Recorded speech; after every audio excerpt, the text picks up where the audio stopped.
Today we will have a look at the flat earth fool that tries to teach us about navigation, the sun, the stars. Oh dear, let's start.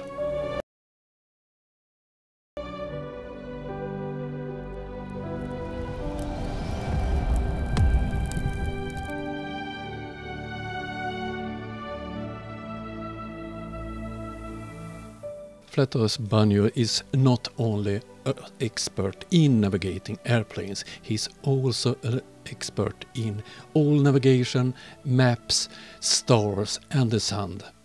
If you listen to Banjo, but I think Banjo is a big fool. In this video we will look at a short part of he tries to teach about navigation, sun and the stars. Let's look at this. Today I really want to cover this circling sun. And I think I have evidences that the sun circles around the flat Earth. Okay. And in your opinion, the circling sun, is that a physical object to you? Well, no, I don't think the sun is physical, but that's another conversation, you know? Okay.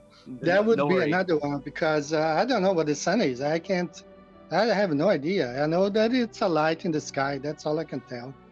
So he don't know what the sun is, but he knows that it's not a physical object. Strange statement. So, I don't know, you should know, this is a polar projection. So you see there are no continents here, but this is, you can either go 180 to halves, 180 or 360, okay? Now this is where I am right here. Right, this is where I am. I don't have continents here, but what I say is that we have a polar projection is based on the magnetic mountain or something that is in the center of this flat Earth. There is no magnetic mountain or something like that at the North Pole.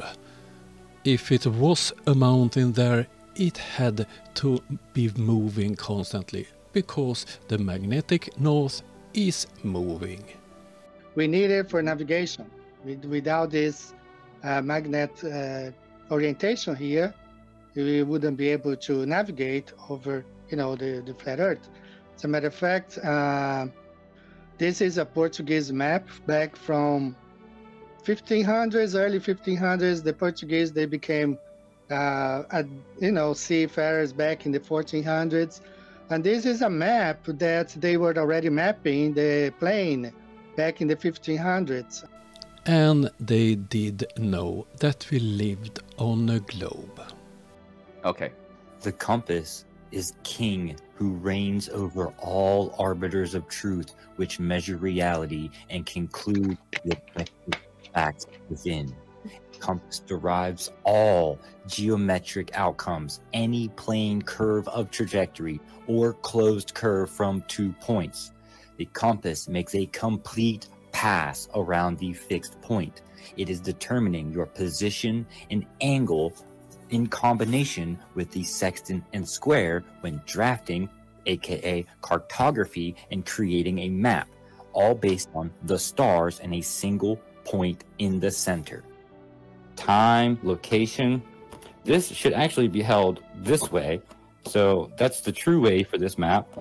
This map that is to scale, because if it wasn't to scale, the time chart wouldn't work. The time chart works, which means it's to scale. Weird, what a strange coincidence.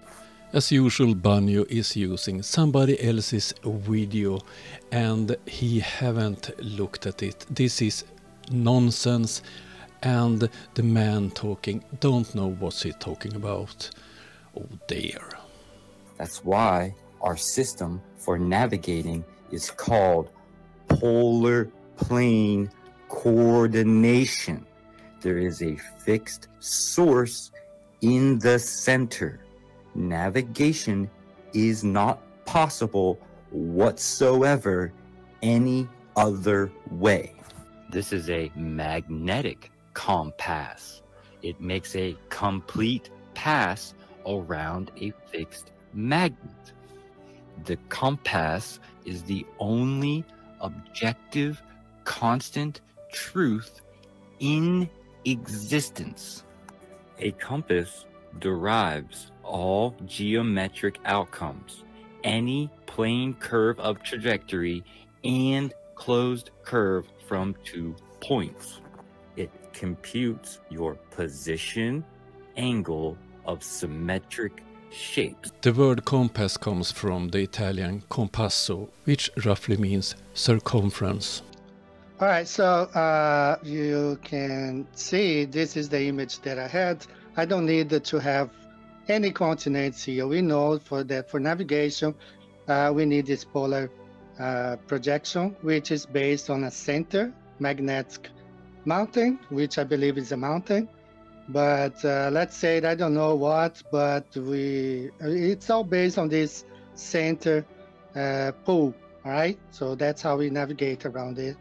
So according to Banyu, we are using polar projections for navigation. Polar projections is great to use navigating the Antarctic or the Arctic regions. It's no good further south, closer to the equator and so on. So it depends on where on the Earth you are, which projections is the best. That's reality. So let's move now to the stars. Now let's look at the stars. Okay, this is a star trail taken from Canada. You can see by the vegetation here. Where I am right now in Japan, I can see Polaris. I'm facing south right now. As I talk to you, I'm facing south, darting to my back, east here, west here.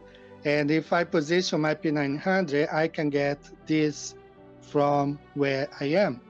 And I actually have a very interesting image here. These are 4 time lapse of the stars rotating around the Polaris. One from Africa, one from New Mexico, US, another one from Hawaii, and this one from Beijing, right? All pointed to the same star, and that's how we get those time lapses. Right? So would you be in agreement with me, Nachi, that the stars rotate around the center pole, the center star called Polaris? Interesting that he didn't choose any location south of the equator. Brazil, for instance?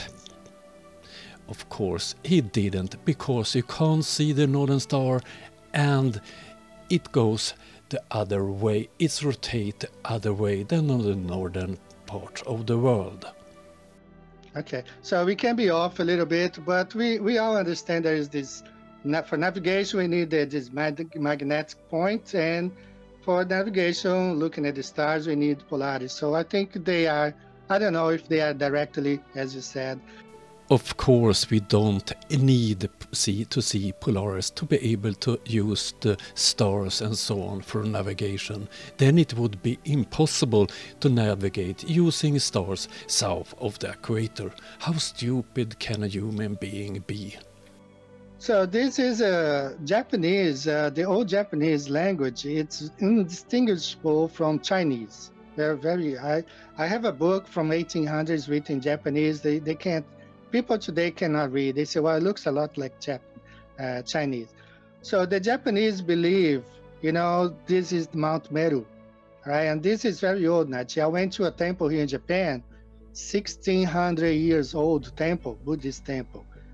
And if you go to Kyoto, where they have a temple there that is just as old, they also have some maps there depicting the same drawing here, okay? They have the center pole, I mean, not the center pole, not the star, but the Mount Meru, right? I'm quite sure that the Japanese didn't believe in a magnetic mountain at the North Pole. Did they even know that the North Pole existed? So they have this festival in August where they celebrate the spirits, and I took part of one a long time ago, and it's pretty nice. You just dance around this place here. Okay, not only, sometimes they play drums in there, but not all the time.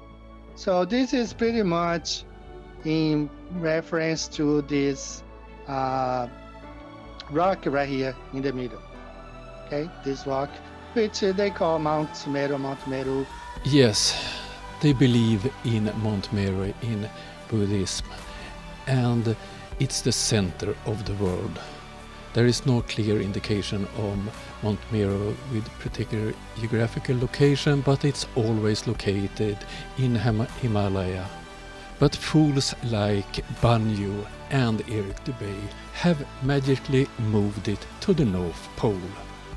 Okay, I can't stand more of Banyu's silly ideas and silly theories. The video is 35 minutes long and I can't stand listening to this fool so long. That was all I had for you today. Hope you liked the video. See you soon. Bye.